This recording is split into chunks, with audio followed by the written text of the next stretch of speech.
आज हम इस वीडियो में बाबा रामदेव जी के जीवन के इतिहास के बारे में जानेंगे। इससे पहले 7 पार्ट आ चुके हैं। अगर आपने वो नहीं देखे हैं तो प्लेलिस्ट में जाकर देख लीजिए या फिर आपको इस वीडियो के डिस्क्रिप्शन में भी उन सभी के लिंक मिल जाएंगे।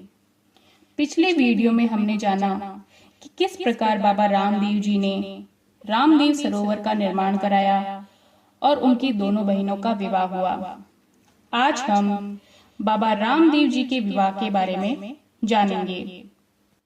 अमरकोट नामक गांव के राजा दलजी सोडी थे।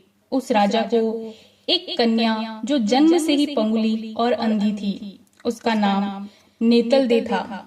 एक रात दलजी को यह सपना आया और उस कन्या के वर के लिए रामदेव जी का नाम बताया।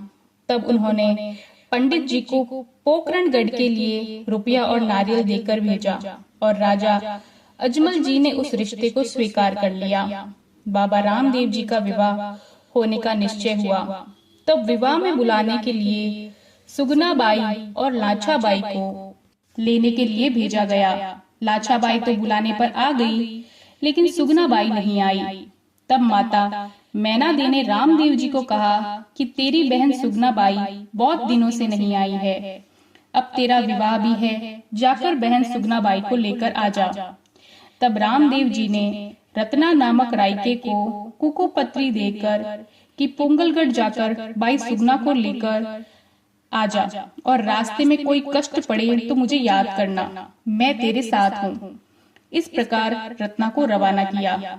सारे रास्ते में रत्ना ने थोड़ा विश्राम करके आंखें खोली। तब सामने बड़े बड़े मकान देखकर कुएं पर पानी भरती हुई पनिहारियों से पूछा कि यह कौन सा गांव है।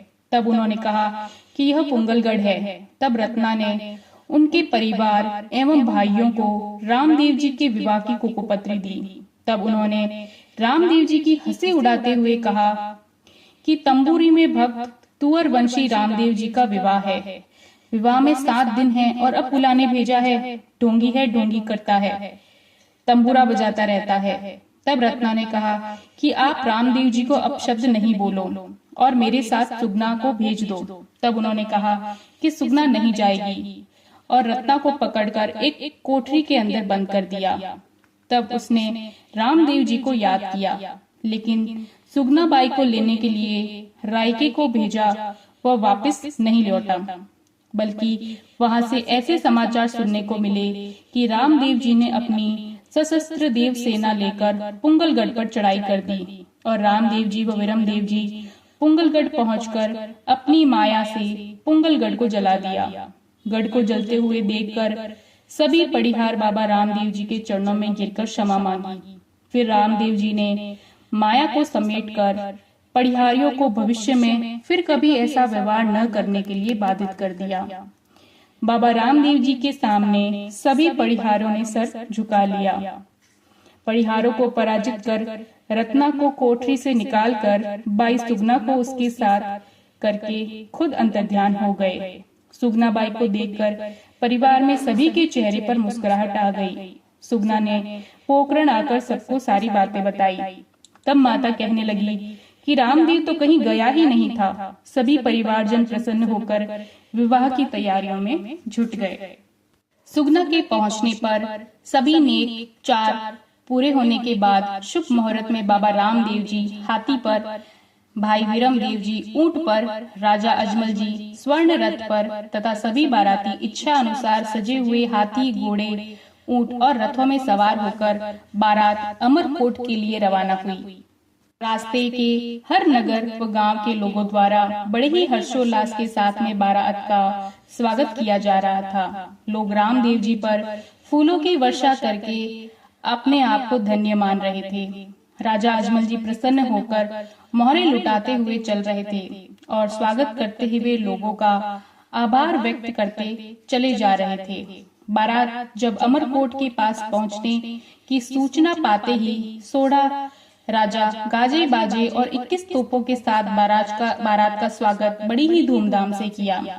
बारात को ठहराने के लिए सुंदर विलास नामक स्थान पर लेकर गए। सुंदर विलास के प्राकृतिक सौंदर्य से बारातियों का मन प्रसन्न हो गया।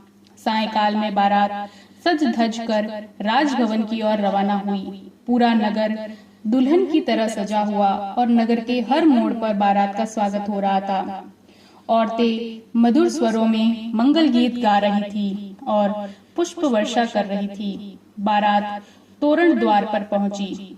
पाणी ग्रहण के समय नेतल दे तो पंगु और अंधी थी। हथलेवा जुड़ते ही उनकी काया सोने के समान हो गई और आंखों से उन्हें सब दिखने लगा। इससे समस्त ससुराल वाले आश्चर्यचकित रह गए। फिर मंत्रोच्चार के साथ फेरे हुए और रामदेव जी का विवाह नेतल दे के साथ में संपन्न हुआ। आइए अब जानते हैं कि रामदेव जी ने अपनी सालियों को किस प्रकार अपना चमत्कार दिखलाया। विवाह के दूसरे दिन रामदेव जी अपने साथियों को लेकर कलेवे पर पधारे। कंवर कलेवे के समय उनकी सालियों ने उनसे मजाक करने की सोची। वे लोग जानना चाहते थे कि वास्तव में बाबा रामदेव जी अवतारी पुरुष हैं या नहीं।